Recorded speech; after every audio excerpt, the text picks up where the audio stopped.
بسم اللہ الرحمن الرحیم۔ السلام علیکم دوستوں آج جو واقعہ ہم آپ کو سنانے جا رہے ہیں اس کا عنوان ہے ماں کی نافرمانی اور موت کے وقت کلمہ شہادت جاری نہ ہونا۔ حضرت عبداللہ بن اوفی رضی اللہ تعالیٰ عنہ فرماتے ہیں کہ علقمہ نامی ایک شخص جو نماز اور روزے کا بہت پابند تھا، جب اس کے انتقال کا وقت قریب آیا تو اس کے منہ سے باوجود تلقین کے کلمہ شہادت جاری نہ ہوتا تھا۔ علقمہ کی بیوی نے رسول اللہ صلی اللہ علیہ وسلم کی خدمت میں ایک آدمی بھیج کر اس واقعے کی اطلاع کرائی۔ آپ صلی اللہ علیہ وسلم نے دریافت فرمایا کہ علقمہ کے والدین زندہ ہیں یا نہیں۔ معلوم ہوا کہ صرف والدہ زندہ ہیں اور وہ علقمہ سے ناراض ہیں۔ آپ صلی اللہ علیہ وسلم نے علقمہ کی ماں کو اطلاع کرائی کہ میں تم سے ملاقات کرنا چاہتا ہوں، تم میرے پاس آتی ہو یا میں تمہارے پاس آؤں؟ علقمہ کی والدہ نے عرض کی، میرے ماں باپ آپ صلی اللہ علیہ وسلم پر قربان ہوں، میں آپ کو تکلیف نہیں دینا چاہتی بلکہ میں خود ہی حاضر ہوتی ہوں۔ چنانچہ وہ بڑھیا حضور صلی اللہ علیہ وسلم کی خدمت میں حاضر ہوئی۔ آپ صلی اللہ علیہ وسلم نے علقمہ کے متعلق کچھ دریافت فرمایا تو اس نے کہا کہ علقمہ نہایت نیک آدمی ہیں، لیکن وہ اپنی بیوی کے مقابلے میں ہمیشہ میری نافرمانی کرتا ہے، اس لیے میں اس سے ناراض ہوں۔ آپ صلی اللہ علیہ وسلم نے فرمایا، اگر تو اس کی خطا معاف کر دے تو یہ اس کے لیے بہتر ہے، لیکن اس نے انکار کر دیا۔ تب آپ صلی اللہ علیہ وسلم نے حضرت بلال رضی اللہ عنہ کو حکم دیا کہ لکڑیاں جمع کرو اور علقمہ کو جلا دو۔ بڑھیا یہ سن کر گھبرا گئی اور اس نے حیرت سے پوچھا کہ کیا میرے بچے کو آگ میں جلایا جائے گا؟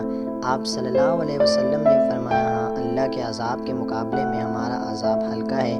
خدا کی قسم، جب تک تو اس سے ناراض ہے نہ اس کی نماز قبول ہے نہ کوئی صدقہ قبول ہے۔ بڑھیا نے کہا، میں آپ صلی اللہ علیہ وسلم کو اور لوگوں کو گواہ کرتی ہوں کہ میں نے علقمہ کا قصور معاف کر دیا۔ آپ صلی اللہ علیہ وسلم نے لوگوں کو مخاطب کرتے ہوئے فرمایا کہ دیکھو علقمہ کی زبان پر کلمہ شہادت جاری ہوا ہے کہ نہیں؟ لوگوں نے عرض کیا، یا رسول اللہ صلی اللہ علیہ وسلم، علقمہ کی زبان پر کلمہ شہادت جاری ہو گیا۔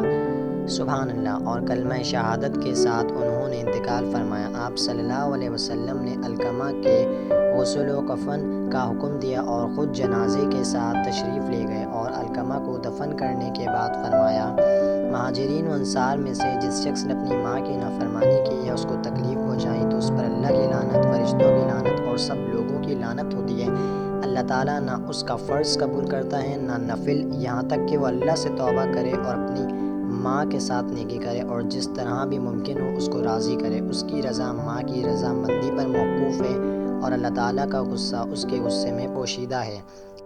لہٰذا جو حضرات خدا نخواستہ اگر والدین کی نافرمانی اور ایذا رسانی میں مبتلا ہوں، انہیں چاہیے کہ وہ سچے دل سے توبہ کر لیں اور ہر ممکن طریقے سے والدین کو راضی رکھنے کی کوشش کریں، کیونکہ اسی میں انسان کی فلاح ہے۔ حدیث میں ہے کہ جنت ماں کے قدموں تلے ہے۔ تو دوستوں، امید ہے کہ آپ کو آج کا واقعہ اچھا لگا ہوگا۔ انشاءاللہ کسی اور نئے واقعے میں ملتے ہیں، تب تک کے لیے اللہ حافظ۔